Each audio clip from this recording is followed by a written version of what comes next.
Talk about low-budget flights, no food or movies? I'm out of here. I like running better. Welcome back, YouTube viewers, to another video. Alright, so, Sonic Frontiers story has been on my mind recently. And that's mostly because I rewatched Jebzone's video about it. Sonic Frontiers, the corruption of storytelling.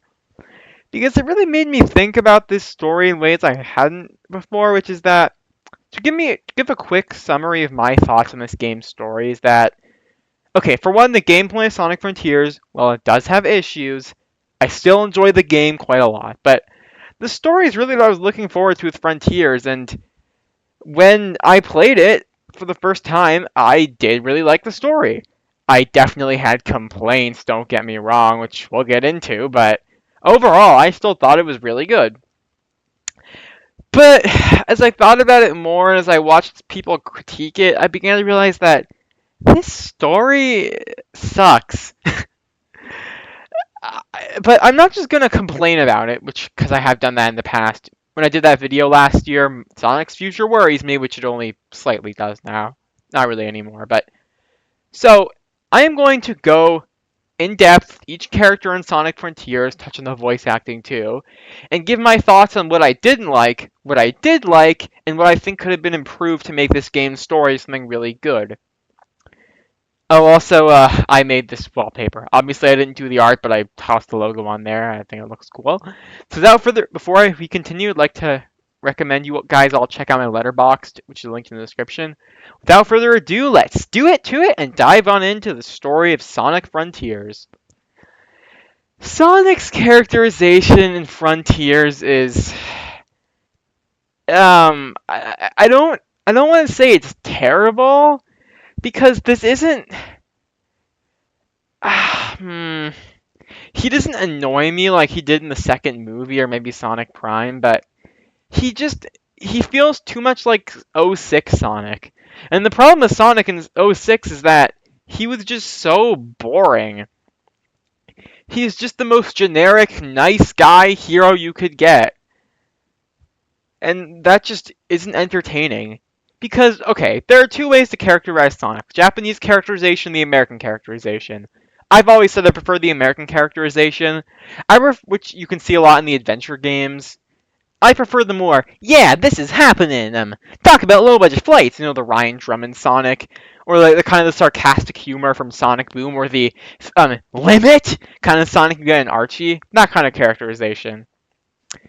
And I think Roger Craig Smith did a really good job carrying that kind of energy in stuff like Sonic Boom, or no matter what critiques I may have for the stories, Free Riders, Lost World, Forces, Generations, aside from both versions of Generations. Okay, aside from, I guess, he didn't sound so good in Colors, but that was his first game, so I'm not really getting too mad about that.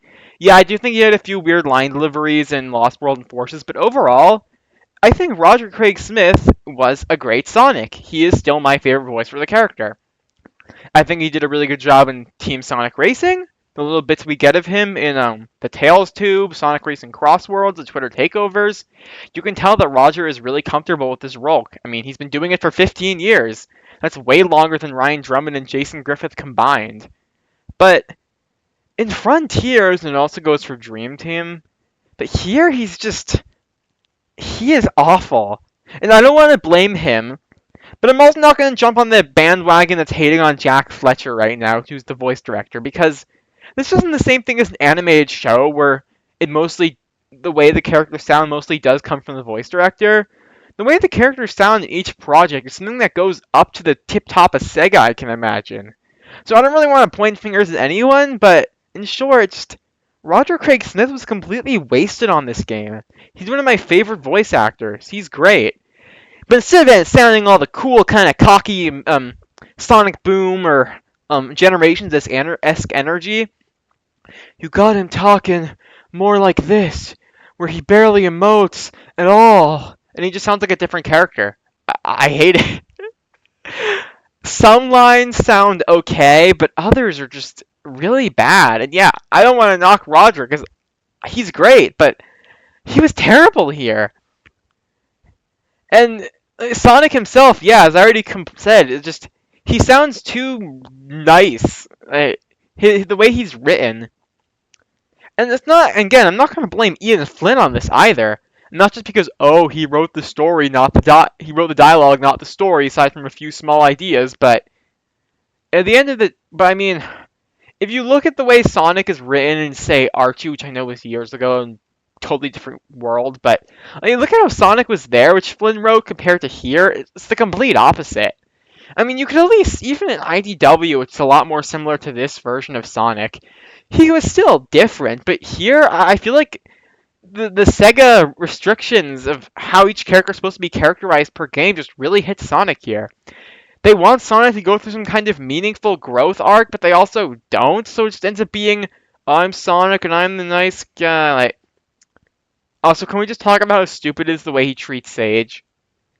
He should be afraid of her, or suspicious of her, but he keeps trying to protect her and just has casual conversations with her. The story trailers show him throw a punch at her, and yet when Knuckles tries to attack Sage for trying to attack Sonic, Sonic stops him and says, "No, no, can't you see? I think she's trying to protect something, or someone!" Sonic, why would you do that? It's so stupid. And yeah, I think if they had just let Roger do his usual Sonic voice and they'd play a bit more of the jokester, cocky, carefree hero version of the character, instead of the slow, dramatic, nice guy who likes everyone, I think we would have had a much better version of Sonic. Tails. I'm just going to start off with the voice acting really quickly, which is that Colleen O'Shaughnessy is always a great Tails. Best voice for the character. Sonic Boom, Forces, Team Sonic Racing, Dream Team, the movies, the Tails Tube, Twitter takeovers. This game, she's always a great Tails. I guess Generations reread as well. Because even here, when her voice is deepened, because, it's Tails, she still does sound recognizable as the character. So Tails' problem here is strictly the characterization, which is that the game is trying to explain Tails being a loser in Lost World and Forces. And here's the thing, when I first played this, I really thought that was an interesting idea, to say that, Tails has done a lot of good stuff. Look at him, his growth in SA1 and 2. But then you look at how he was in the 2010s, and you're thinking, Tails is wildly inconsistent. And he's saying that, you know what, I'm not going to be wildly inconsistent anymore. I'm going to get over the few bad days I had, and I'm going to be a hero, which is nice and all, but when you really think about it for a while, it kind of falls apart because, one, we're just recycling Tails' character arc from Sonic Adventure, where he learned to be an independent hero. I sure changed a lot since I started hanging out with Sonic, but I can't depend on him forever. And okay, look, regardless of the fact that we're just retreading old ground, how is that executed in the Final Horizon? Well, in the Final Horizon, which is supposed to be when you get to play as Tails, Knuckles, and Amy for the first time in years, and they're supposed to fulfill their character arcs that were set up in the rest of the game, you just have Tails saying how, ugh, I promised Sonic I'd be a hero, I'd do something, but I still can't do anything. And then you get to the end of the game where he says, you're hardly gonna recognize me when we see each other again. I mean, do I think Tails will act more independent in the next game? You know what? I do think he will. But that doesn't change the fact that to get there, we could have just had Tails. Like, I am happy this game acknowledged continuity, but why didn't they just have Tails act, smart and independent? I think, sure, you could say that, well, for a game that's trying to acknowledge continuity, isn't it dumb for them to just completely forget Lost World and Forces Tails? But I feel like that's something you could just say would better be left in the past, but I think there's another way you could have approached Tails' character, because it seems like this game was obsessed with giving everyone a character arc. So, I think an interesting arc for Tails would have been that sometimes he's really, he has been reliant on Sonic in the past, which has been a detriment. And while it's great that he's been independent sometimes, he can't always be independent. Maybe the game would be about how it's great to be able to rely on yourself, but you still need to be able to rely on your friends sometimes. which would help the scene where Tails, Knuckles, and Amy all save Sonic from the cyber corruption hit harder. Because the point of the game would be that sometimes you can't do everything yourself. It wouldn't be amazing or anything, but I still think it would be better than what we got. Knuckles! Even people who criticize the game's story a lot still said that Knuckles was fine. I think part of that is that Knuckles is Ian favorite character. I mean, he's the one character in Archie's reboot to actually get a really great arc that feels natural and works with who the character is. But, okay, I'm going to talk about the Frontiers prologue animation first. That was great, amazing, everyone loved it. Is it stupid that it wasn't included with the game? Yes, it is. But it's not 100% necessary. I mean, it's not the same thing as the Sonic Forces prequel comics, alright? And yeah, I do think Davey Mitchell is a really good Knuckles. I do think he sounded a bit off in this game, but I thought he sounded good in the Frontiers prologue. I've liked him in the Sonic Generations rewrite and Sonic Racing Cross Worlds, and I guess the Twitter takeovers as well. Maybe he's not the best Knuckles, but he's a good one, and I thought he did a fine job here. So Knuckles' arc here could have worked. I feel like it just could have used another few drafts or two. I mean, I'm just going to talk about Jebzone's video a lot, which you should watch, but he talked about how this game could have done a really good job giving us a kind of reversal of Sonic 3 and Knuckles. Because, I mentioned before that Sonic is so adamant about not doing anything to Sage, and Knuckles is telling him, "Are you stupid? She attacked you." I think a really interesting direction for Sonic and Knuckles' story in this game would have been for Knuckles to be the one who knows not to trust this person. And you could tie, as Jebzone mentioned, you could tie it into how during the previous game, where there was a war going on, Sonic wasn't there until the end. But Knuckles was the leader. He saw Eggman take over the world. So to him, he's learned maybe he has a harder time trusting people. But also it's just that after being tricked by Eggman twice, he knows when to trust people and when not to, or if someone's being suspicious. He'd probably say, "Hey, Sonic, this Sage person is either an Eggman creation, or she is controlling the Titans to attack you.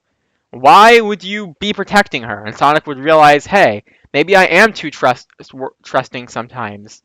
Because, well, it's good to trust people. You can't just blindly trust everyone you see you feel slightly bad for. I think that would be a good direction to take Knuckles' character here.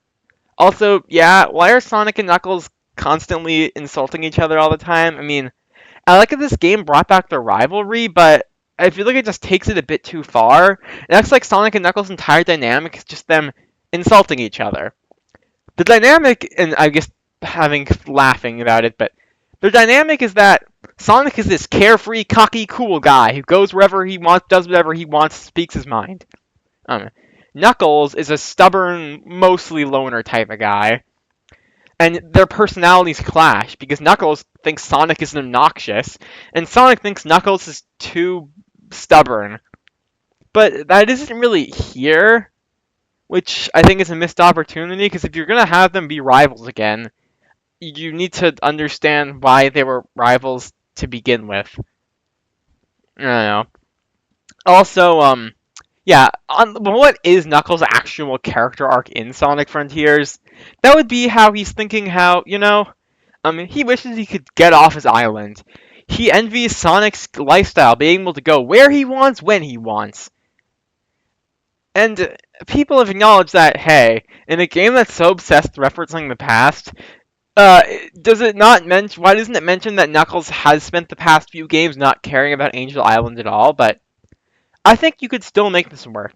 You could have had Sonic say, "Well, hey, dude, you've been in lots of our past adventures. What do you mean you don't get off Angel Island?" And Knuckles would say, "Well, yeah, for those big events, but I still spend so much of my time on Angel Island," which, even though it's true that Knuckles was there for all those big games, it is still true that he would spend most of his time sitting on Angel Island running around, watching a dumb rock.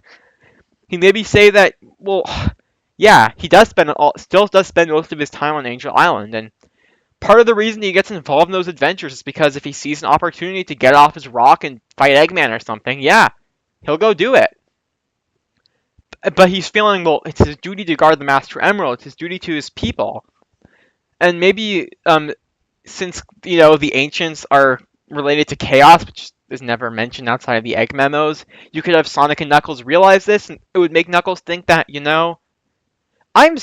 think back to SA1 about the whole chaos thing, where he came to the conclusion that he may not know why he's supposed to guard the Master Emerald. Maybe it's better this way. Maybe you could have him think about that, which is that, yeah, he doesn't know why he has to guard the Master Emerald. Sure, it's important to protect it, but Eggman hasn't tried to steal in a long time. He's basically just sitting around Angel Island all day. Sure, he has fun exploring. He's an archaeologist, a treasure hunter, but he still doesn't actually do that much. And so I think you could still have the arc of Sonic convincing him that, hey, maybe we can get off your island sometime and go do something. Maybe you could have a scene where he's saying, well, who's going to guard the Master Emerald? And Sonic could say something like, I don't know, why don't you hire the Chaotix or something? Those guys are always looking for a job. And he'd say, yeah, I don't know, maybe. I'll think about it.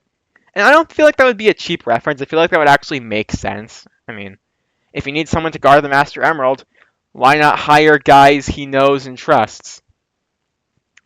So yeah, I do think you still could have gotten something really good out of Knuckles' arc, and it would have required probably the least retooling out of all the characters. But I had the most to say about him, I guess, because he's my favorite out of Tails, Knuckles, and Amy. I don't know. Oh, also, even though I think his characterization in the main game was decent, in the Final Horizon, he was just awful. He just became, I'm gonna punch guys with my fists! He says my fist something like 6 times. Yeah. Amy, so I've never been a fan of Amy except for in Sonic Boom.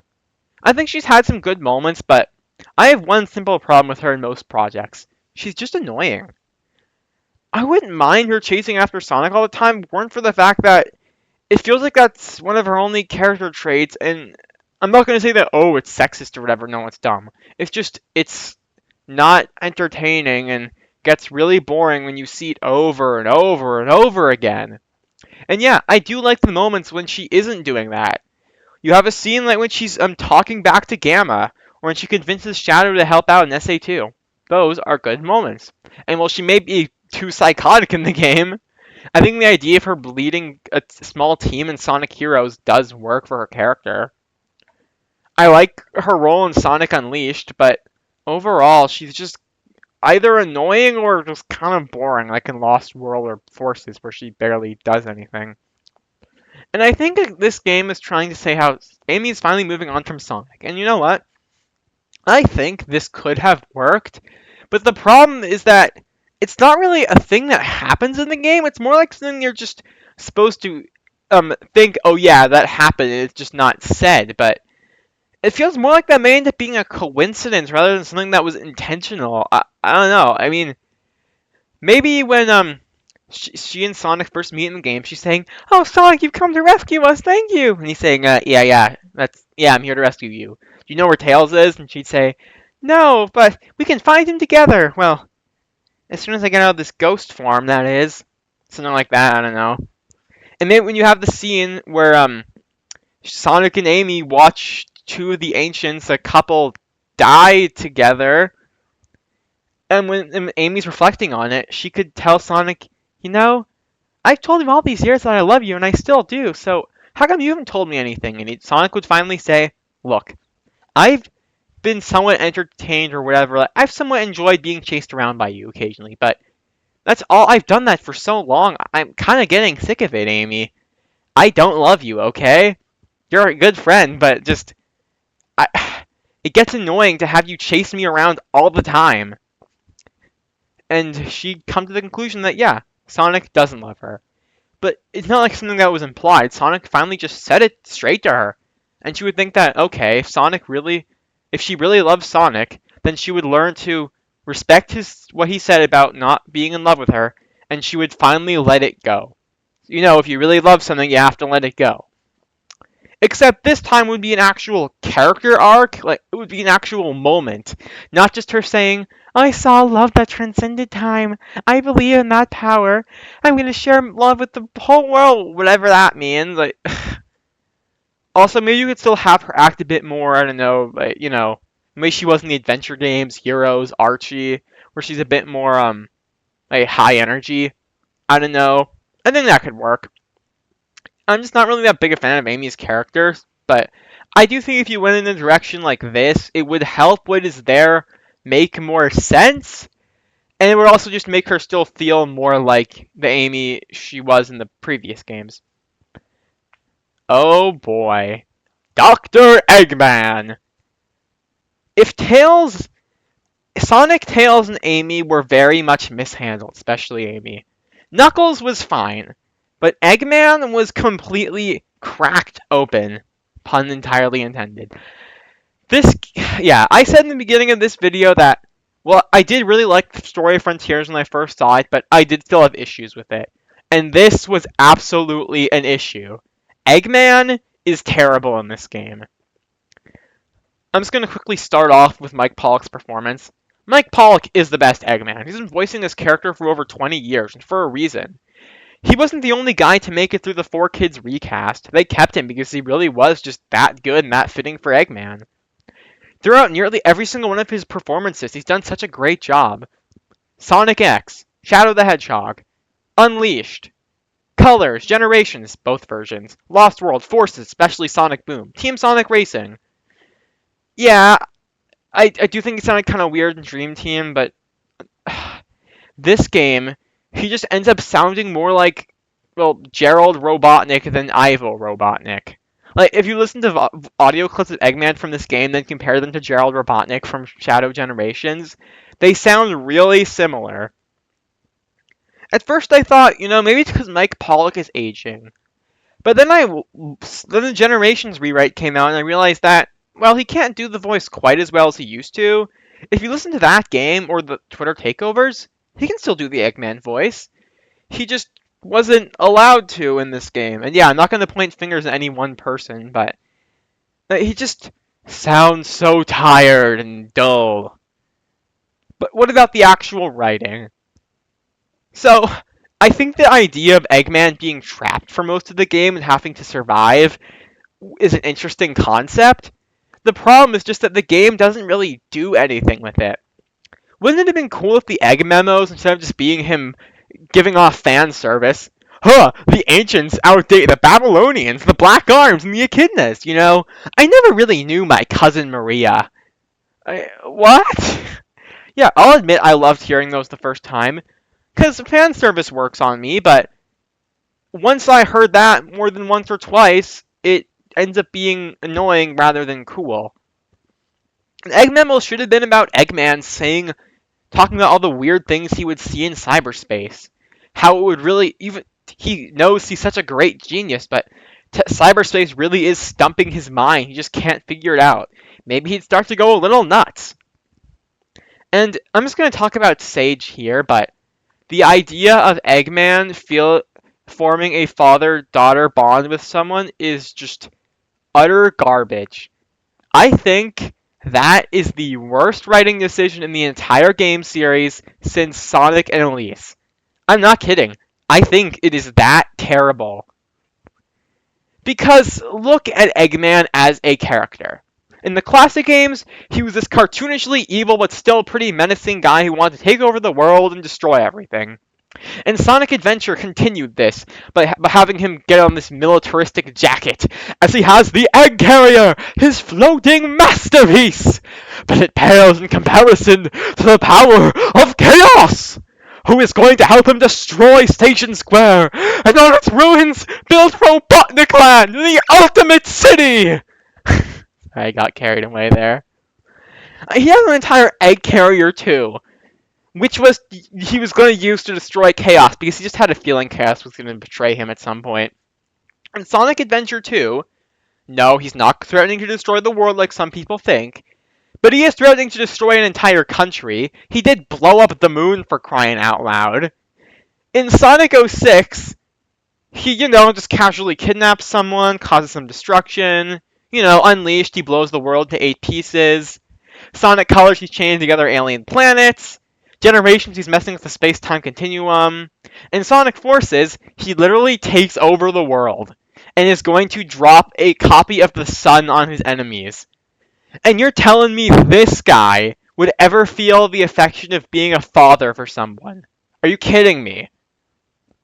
And you might think you're getting on such a dumb cartoonish tangent. It's just a stupid kids game. Well, one, if you made it this far in the video, I don't think you'd be saying that. But if you are, then I'm gonna say this. If you think this is just a kids game and is above criticism, then why are you watching this video? And I just think the stuff with Sage was terrible. Not just because I don't think Eggman could be a father, but it's just I don't. I think you could have had something here that would have been really interesting, but it's not what they went with.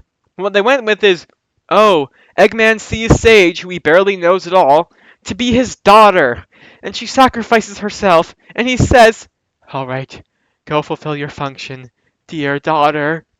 And then she dies, and he looks up, hoping she survived, but no, she's dead. But then he gets up, thinking, who cares if she's dead? I'm a genius. I'm still gonna go out and conquer the world. Yeah. And then you have him revive her in a post-credit scene, which is stupid, but in the final Horizon, we don't even get a scene of Eggman reflecting on her death, because she just doesn't die. I think an interesting way to approach this dynamic would be have it be Sage really doesn't know Eggman that well, but because he created her, and he might occasionally say, hey, good job for doing this, she'd be thinking, wow, this man is like my father. She sees him as that. She's too blind because she's a kid, basically. She's too ignorant to see that Eggman is a vile man. She really does care about him as if he were her father, even though Eggman is not a good person. He might occasionally say, hey, thanks for doing that, but he might consistently yell at her, you mean Sonic was able to escape cyberspace with nothing but his own, with nothing but me, but you are my creation, the creation of the world's greatest scientist, and you have no way to get me out of cyberspace? Are you kidding me? And then she would say, Father, I'm sorry for failing you. I will find the way to get you out. And maybe she could actually, tell him about the end, because she just doesn't. I don't know. Like, the scene where she tells Eggman, I know what I must do. I must leave you. Instead of him saying, go, fulfill your function, dear daughter, he'd say, well then don't just stand there. Go out and fulfill your function.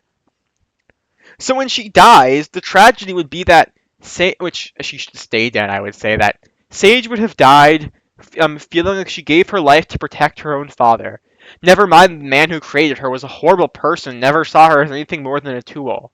A useful one, but this is Eggman. His robots are just his tools of destruction.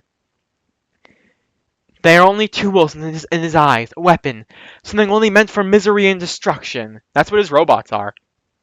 Also, never mind that this game just makes Orbot and Cubot make even less sense than they already did, and they don't even appear. He says, makes me wonder where I went wrong with Orbot and Cubot. But why would Eggman intentionally build idiots to help him? And even if you can say, oh, well, they malfunctioned or something, but why would he keep them around? A popular fan theory was that, oh, Eggman keeps idiots around to fuel his ego. I think that's actually a really interesting character idea. But this game just completely throws that idea out the window. So now Eggman just, for some reason, created idiots and just kept them around for some reason. Also, the people in the pre-release, they kept saying that Eggman is going to be a central part of the story, but Eggman is barely in this game. He does almost nothing, and so much of the time, jokes are made at his expense. I thought we were because I can say this about the other characters.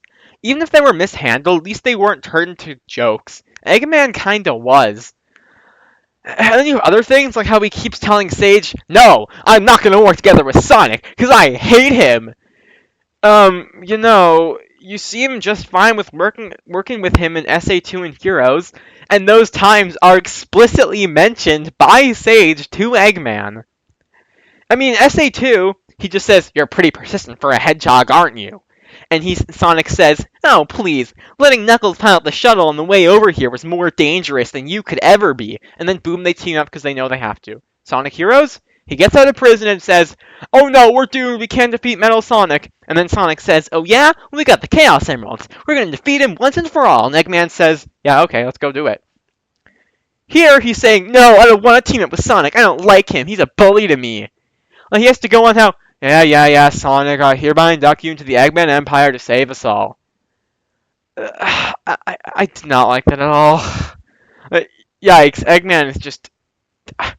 I feel like there's more I want to say, but I feel like at this point you really get it. If you're watching this, you really get it. This is one of Eggman's worst showings. I will say this though, he's still better than movie Eggman because he's not played by Jim Carrey and actually looks like Eggman. um. So yeah, in short, his dynamic with Sage should have been he sees her as nothing more than a tool, and when she dies, she should stay dead. He's not sad that he lost his daughter. Instead, he's thinking, well, I lost another useful creation, a pretty useful one at that. Well, on to the next plan. Some can say that would be too dark or whatever, but I feel like, considering what else is in this game, I don't feel like that would be too much for this game, okay? In conclusion, Sonic Frontier's story is a complete mess. But that's really disappointing because, as I've said, I do think you could have had something really good here. This wouldn't have been the best Sonic story of all time, and I mean, it's still better than Forces, Lost World, Colors. It's still better than Generations because, it actually has a story. But I mean, it's not like Sonic Lost World is exactly the highest bar to clear. I mean, look, it's not like Sonic stories are doomed. Shadow Generations had a great story. Sure, it could have used some more cutscenes to make the ending have more of an impact, but what was there was unironically good. Like, never mind not just the writing, but also that the cutscene animation was hugely improved. And yeah, I know this video is probably going to have some controversy because yeah, most people did like the story of Frontiers, but I feel like at least when it comes to the gameplay anyway, I'm not sure about the story, but I feel like as time is going on, this game isn't even 3 years old yet, more and more people are starting to say, I didn't like that about Sonic Frontiers. I didn't like that about it. I feel like by the time we get to this game's 10th anniversary, everyone is going to say that, yeah, it did help the series a lot, but if you weren't there for its release, you're probably not going to understand why people liked it so much. Kind of like Sonic Colors, honestly, except at least that game is pretty good. And yeah, I still like Sonic Frontiers. The gameplay is really fun. It does still actually take a long time to beat, unlike some of the 2010s games. Like, there is still something in this game.